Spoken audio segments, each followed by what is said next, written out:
Hey everybody, how you doing? Welcome to another Drum Mission Instructional. I'm really excited about the next video. I've been working really hard on it, doing a lot of studying and research. I'm going to be doing a review for the next video, Let It Be and Get Back. We'll do some comparisons. I can't talk. And we'll do a little review on what I think about those. Kind of like the two, but more about Let It Be. Anyway, what we're doing today is we're doing 50 Ways to Leave Your Lover. Now, I have done this before, but I did this early on in this YouTube thing. It was shortly after the pandemic. It was about 6 months in. The lighting's not very good. It was an old, cheap iPhone camera. You know, now I have a Canon TR7. The audio is not very good. But more than that, I don't think yet I really knew how to talk to the camera. And like I said, I don't just do things on this channel, I get inspired. And I was watching a guy, teaching 50 Ways to Leave Your Lover, a guy that I actually like on YouTube, and I've talked about the guys I don't like.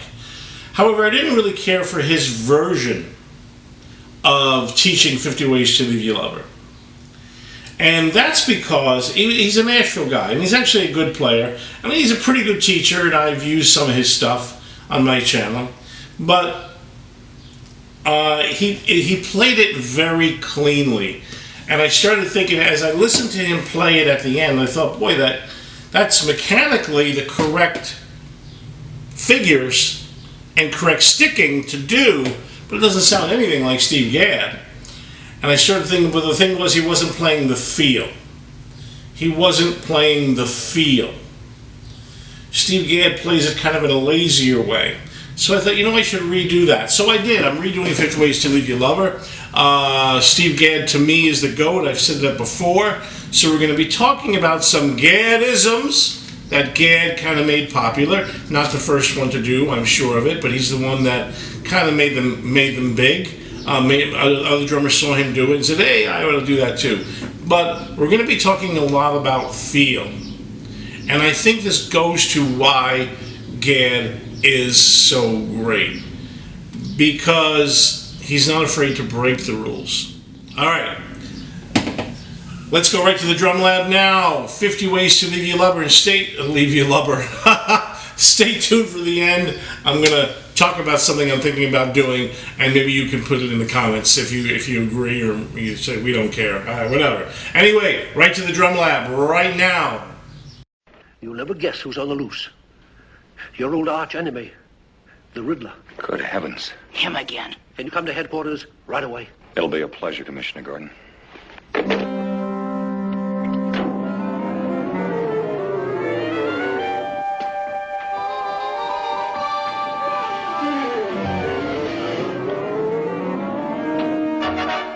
Alright, welcome to the Drum Lab, the Drum Mission Drum Lab, ladies and gentlemen. Alright, we're going to get right into it. We're talking 50 Ways to Leave Your Lover.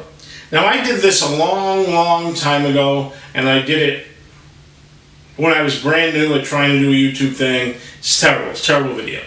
Anyway, we're going to do it now with, better editing and all that kind of stuff. So, here we go. It is easy to teach the mechanics of this. It's not that difficult, really. It sounds more difficult than it is, but it has a lot of Gaddisms. Woo! That's things that Gadd really made popular. Alright, so it is much easier to teach the mechanics of this groove than to teach the feel. So I am going to attempt to do both, okay? Let's start with the very beginning of this groove. This groove starts on the and of 4, right? We're going to do a 5-stroke roll starting on the and of 4. I'm going to play it left, left, right, right, left. If you are right-handed, I'm left-handed, you're going to play it right, right, left, left, right. And you can really do it either way you'd like for this kind of thing. 50 Ways to Leave Your Lover, we're not talking about the B section, the A section. It's really just all on the snare except for 1 or 2 tom-tom hits, and we'll get to those. So by talking about feel, a great friend once said to me, it's easier, sometimes you can't tell what the feel should be, but you can tell what it's not. So let me tell you what this feel isn't. This is a 5-stroke roll. I'm starting it with my left hand. I'm going to put the bass drum on 1 with my left hand, but this is what the feel is not.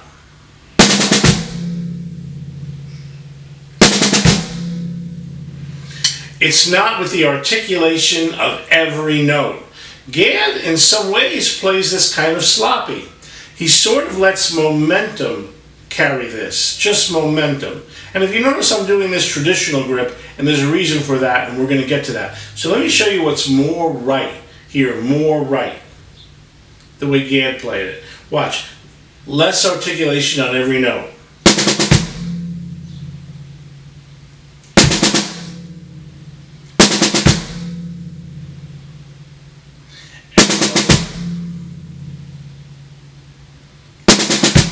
Now, I like to do this whole pattern very lazy, so I actually like to give myself more room. I don't play one with my left hand. If you were right-handed, you won't play it with your right hand if you want to do it my way.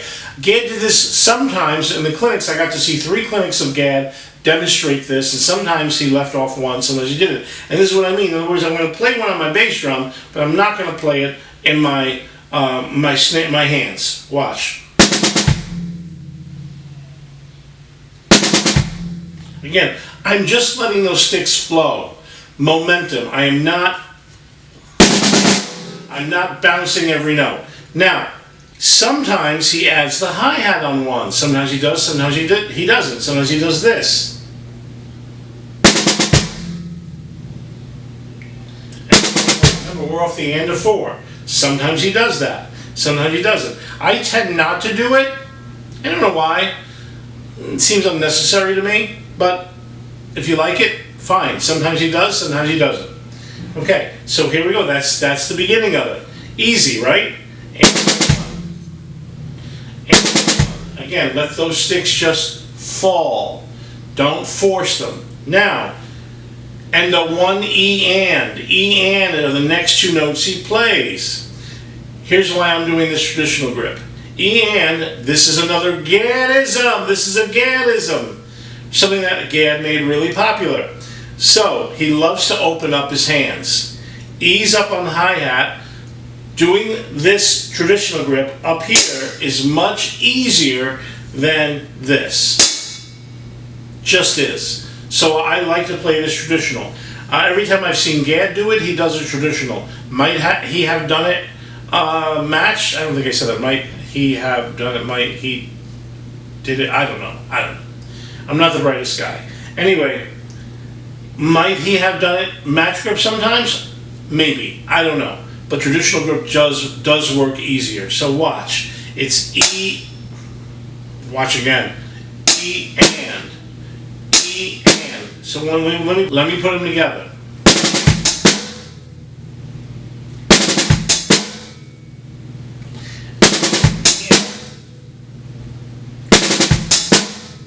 That E and. He loves to open his hands like that. It's really a Gadd thing. It's like, again, were there others that have done that? I'm sure. Gadd's the one that gets the credit for it most of the time to make it popular. Okay.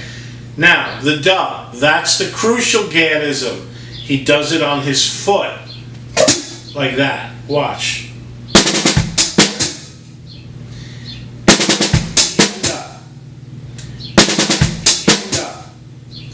And doing it on the foot, now I don't really have these, I don't have it slanted like I should, but doing this on the foot gives it a different flavor than if he had done this. He could have. But that has a different sound than that does. And you know, when I've been studying Let It Be and Get Back, because I'm going to do a Beatles movie review on Drum Mission soon, and I'm comparing the two because they're so close. And it's not going to be just about Ringo this time. We're going to branch out and talk about the whole movies. But I was surprised to learn that Ringo did that. He liked to use that hi-hat with his foot, even when he was just playing rock beats. A lot of times he just did that hi-hat nice and fast. He would do this. Very interesting. I started doing it in my playing because I liked it. So there's a lot of hi-hat stuff you can add. A lot of hi-hat stuff you can add that just makes your stuff sound a little sweeter sometimes. All right, so one more time. All right, now we've got 2E and. 2, better. 2E and. Now he does do this with his hands.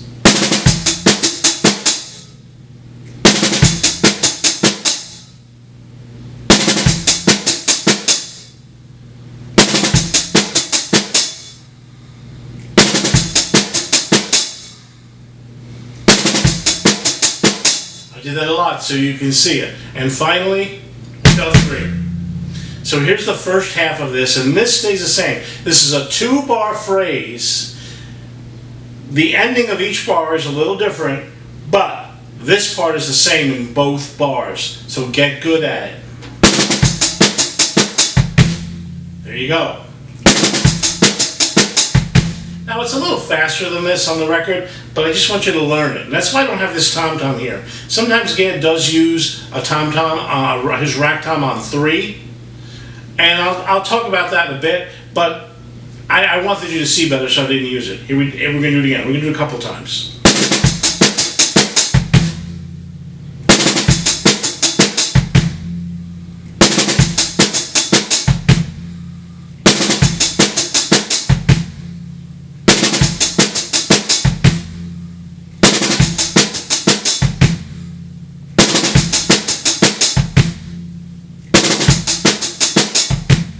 All right, now we're talking about beat 4, and this is where it differs bar to bar. And with everything Gadd does, there's always a little room for improvisation. And he doesn't necessarily always go this on this bar, this on the next bar, this on this bar, this on the next bar. He mixes it up sometimes. Sometimes he does one thing 2 or 3 times in a row, then changes to the other, mixes it up. Like I said, with Gadd, there's always room for improvisation.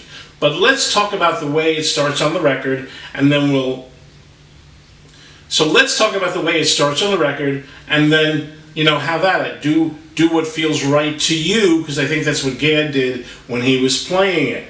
Okay, so, at least on the record, in the first bar, we have a 30-second note drag, and then E and Da. Again, I'm starting this with my left. You can start this with your right. I'm left-handed. Here we go.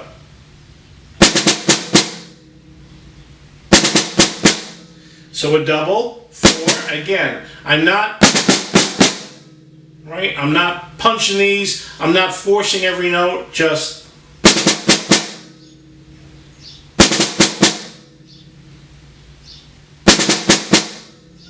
4, E and Da. So let me do that first bar. Maybe I'll do it a couple of times.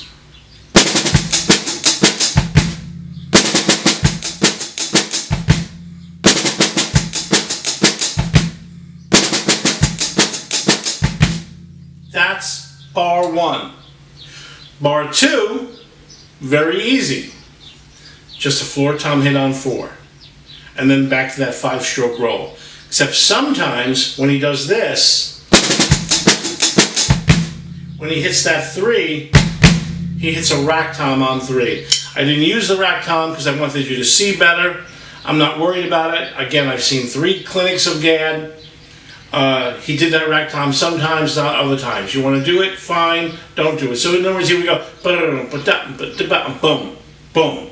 He would do that sometimes. Sometimes. Okay. I'm not going to bother with it. Not crucial to the groove. You can do this groove just fine without it. Add it if you'd like. All right. So, second bar again. It's this. Just hits the floor tom. Easy. Easy, easy. So let's put it together nice and slow a couple of times, and then we'll take you out. Here we go.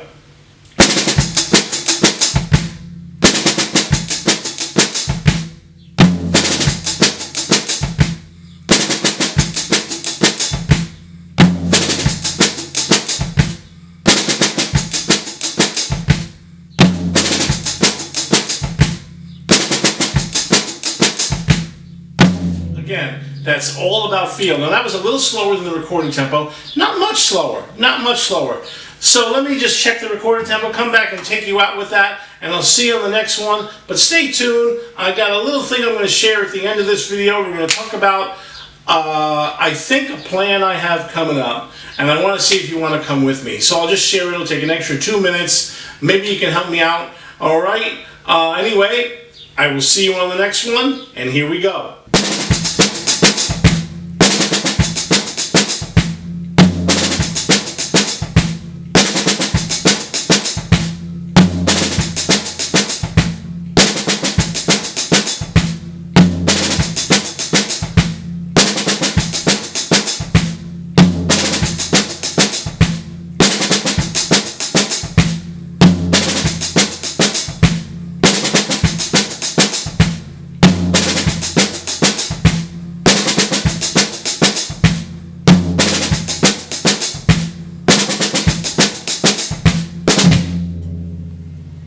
Alright guys, I hope you enjoyed that. You do that on your gig and they call that out. They're going to love you and you're going to be invited back, because especially if you use that kind of draggy, sloppy way of playing it. And I don't like to use the word sloppy when I'm talking about a Gadd thing. It's an intentional laziness. That's a better way of putting it. Anyway, so look, I have been now really, this whole last 2 years, thinking about leaving Michigan. There's a lot of reasons. I'm very alone here. I have played with almost everyone there is to play with. I am a bit known in the musical community here, and I like that. However, I think it's just time to go. I like going to new places. I get a little ADD, but more to it than that. I just turned 62, and I kind of want to be around family. Now the sad news is most of my family that I really like and enjoy and are liberal hippies like me, go figure that this is the place they would be, is there in Florida. And I'm not a big fan of Floridian politics, especially Ron DeSantis and some of that stuff. And I know we don't talk too much about politics on this channel, and with their abortion ban and stuff like that, I'm not a big fan of that place. But I am a big fan of things like Thanksgiving, having it with family, and I haven't had that in quite a while. I've been just alone. So I thought, how can I do this? So what if, here's my question, what if when we get there, we'll make it a, what, every couple of weeks we'll show the updates. And the idea is, what I believe, that if you are good, if you use some of the ideas on my channel and instruction, and if you are good, yeah, you may not get lucky enough to play with Bruce Springsteen or Paul McCartney or something like that, but if you are good, you will work. And I'll go to some jams and I'll get my name out there, and I do have a lot of friends that live there, and I'll show you how I will break into the scene. And it'll be a little template for you to break into the scene in your area, or if you're moving into a new area. And we'll do it together. And I'm also thinking about putting together my own band down there and doing that through the channel. Let me know what you think. Of course, any support you can give me towards that would be great. $2, $1. Hey, we love what you're doing. We'll follow you down to Florida. Keep doing it.